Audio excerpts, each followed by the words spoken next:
Chapter 9. Cartridge Selection. This next section provides basic information on different types of cartridges and bullets. The four components of modern cartridges are the case/shell, primer, propellant/powder, and bullet. Bullet sizes are typically measured in diameter. This is often referred to as either caliber, which is a decimal value of an inch, or millimeter. Many different cartridges can use the same diameter bullet. However, the difference lies in the shape of the case and limitations of the pressures generated in the firearm to maintain safe and efficient use. An example of this is the .308 Winchester, 300 Winchester Magnum, 7.62x51 NATO, 30-30 Winchester, and 30-06 Springfield. All of these cartridges use .308 or .30 caliber bullets, but they are all separate cartridges with their own shapes, pressures, and chamberings. While many differences exist across these cartridges, I want to emphasize for this section how those pressure differences relate to velocity and desired characteristics in terminal ballistics. No matter the cartridge, the bullet is the component actually doing the work and hitting the target. There are different bullet materials, sizes, shapes, weights, and purposes for any given bullet. One key variable in how your bullet performs will be velocity. Your choice of cartridge and bullet will absolutely affect the end result of a defensive encounter with a bear. If you don't care about the details or already have your bullet types chosen, skip to the Summarized Bear Defense Ammunition Options section on page 33. Handgun cartridge information. The goal. Use a projectile capable of penetrating bone and tissue to cause severe damage to the central nervous system, weight-bearing bone, or other body parts and organs to stop, immobilize, and neutralize the threat.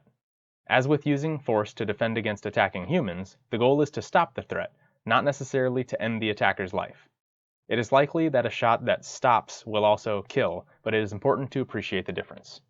Many people reference the 4-3-1 minimum rule: 40 caliber or greater bullet diameter, 300 grain or greater bullet weight, 1,000 feet per second or greater bullet velocity, when deciding on the right handgun cartridge for bear defense, specifically browns and grizzly bears. Note 9. Grains, abbreviated GR, are the unit of measure for the weights of gunpowder and bullets. About 15.4 grains are in 1 gram. While this rule will not always determine the outcome in a bear attack, it illustrates that there are multiple factors to consider when choosing your ammunition, each contributing to the projectile's momentum and ability to achieve our goal. Bullet choices. Most experts will recommend a hard-cast, non-expanding, flat-nose bullet with a large me-plat for handguns, the flat or open tip of a bullet, specifically the tip's diameter. I agree. Be sure to test any ammunition for reliability in your gun before you depend on it to defend yourself or others. Below is some basic information on bullets. For suggested factory ammunition, skip to the Summarized Bear Defense Ammunition Options section on page 33. Common bullet materials. Lead, soft metal that expands, deforms, fragments, or mushrooms when encountering a mass like bone or tissue at a fast rate of speed. Bimetal, usually a combination of a lead soft core and an outer plating of another harder metal like copper. Hardcast, metal alloy that generally contains some lead but also other harder metals to achieve a dense and hard projectile, a Brinell hardness number or HB of around 20, that does not deform, expand, or mushroom. Ideal for crushing through bones and tissues to reach the central nervous system or vital organs. Note 10. For comparison, lead has a Brinell hardness of 5 HB, copper 35 HB, and soft brass 60 HB. Monometallic or solids. A single solid type of metal, usually brass or copper, typically allowing for deep penetration and little to no deformation of the bullet. They are not as heavy as most hard-cast lead or bimetal options. Being lighter, they have less momentum, which can be a critical part of driving a bullet deep enough to damage the central nervous system or vital organs. What they lack in mass is partially made up for in higher velocities for deep penetration. Bullet types. There are a variety of shapes and types of bullets, and each is designed for a certain purpose. Some purposes include penetration, expansion, superior ballistics, think aerodynamics, and affordability. Full metal jacket, FMJ. A bullet, typically lead, enclosed in a copper case or jacket. Decent at penetrating soft tissue, less than ideal for penetrating thick bone. Usually one of the least expensive types of ammunition, used most for target shooting. Soft point, SP. A semi-jacketed bullet that has an exposed lead tip. Made for expanding upon impact and dumping the kinetic energy of the projectile quickly. Not ideal for penetrating and have been seen to flatten on thick bone and skulls at inadequate velocities. Hollow point, HP. A semi-jacketed bullet that has an exposed hollow tip, which excels in expanding upon impact. The expansion helps dump the kinetic energy of the bullet into its target. Not ideal for penetrating and have been seen to flatten on thick bone and skulls. Flat nose, FN, referring to the shape of the bullet's front end. An ideal choice for bear defense, as the flat nose keeps bullet weight toward the front, allowing penetration through dense bodies of mass while maintaining a nose-forward position.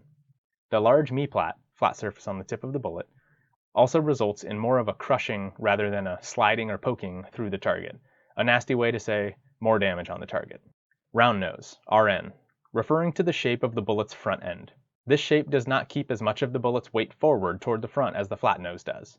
A smaller front end also allows for deflection on hard surfaces, which is not ideal for penetration. Fluted/external hollow point. There are some relatively newer options, like the Lehigh Defense Extreme Penetrator bullets, which have, quote, radial flutes, end quote, that, quote, force the hydraulic energy inward, and then as the energy is restricted, it accelerates outward, creating high-pressure spikes damaging surrounding tissue, end quote. These appear to be great performers for both penetration and tissue damage. I believe they sacrifice some penetration for added tissue damage. For a bear defense handgun, I prefer to stick with penetration over tissue damage. Velocity. Simply put for handgun cartridges, and the purposes in this book, faster is better if bullet material, type, weight, and diameter are all sufficient for proper penetration. No realistic amount of velocity from a handgun will compensate for compromises in bullet choice, and too much velocity can result in less controllable recoil. Fortunately, most ammunition companies and buyers rely on engineers to do the math for us. The result is common functional speeds for each caliber. If you plan on hand-loading your defensive ammunition, then I hope I gave you some good research topics, even if some of the information was not new to you. Summarized bear defense options, listed from the author's most to least favored. 1. Heavy for caliber hard cast flat nose, fast and hard, designed to penetrate bones and flesh. 2. Fast for caliber monometallic copper flat nose. Fast and hard, but usually less dense than hard cast lead alloys, i.e. projectiles of the same size have less weight. Penetrators. If options 1 and 2 are unavailable, this is my next choice. The solid metal penetrates well, but the nose design compromises penetration for extra tissue damage. These are good for hunting and damaging vitals, but less ideal for the deepest penetration to get a lights-out response from a CNS hit. 4. Full metal jacket. I would use these if they were all I had, but I would hope they were not all I had. Soft point and hollow point. Again, I would use these if they were all I had, but I would sure hope they were not all I had. I prefer a handgun cartridge that has a muzzle energy over 700 foot-pounds with heavy for caliber hard cast flat nose bullets. Cartridges like the 10mm auto for semi-automatic handguns fit the bill here. For revolvers, .357 Magnum is a solid choice that also offers sufficient penetration for bear defense. Anything with equal or larger diameter and energy is fine for bear defense as long as you can shoot that handgun accurately and effectively under stress. For individuals who struggle with recoil, a proper bullet in a 9mm Luger or .38 Special can achieve deep penetration for bear defense. That said, there might be shot angles which require more than usual penetration, where a 9mm 147 grain hard cast flat nose or .38 Special 158 grain hard cast flat nose at appropriate velocity might not penetrate as far as higher recoiling options. Buffalo bore. Buffalo bore has many offerings specific to defensive handgun use in the outdoors. Their website includes fantastic information on their ammunition, including what guns can and cannot handle their specific offerings, muzzle velocity charts, and recommended uses. For those who prefer to ask the manufacturer, you can email them technical questions at sales@buffalobore.com. Underwood ammo. Underwood ammo has many offerings specific to defensive handgun use in the outdoors. They choose to use low flash gunpowder, which is nice if you may have to shoot in low light situations and prefer to keep your night vision. Underwood also has a fantastic team who will answer questions at 618-965-2109 or via email on their website. HSM. HSM offers a bear load that features hard-cast, flat-nose, heavy-for-caliber lead bullets. These are lowest on my list as many of the velocities are lower than the majority of other bear loads.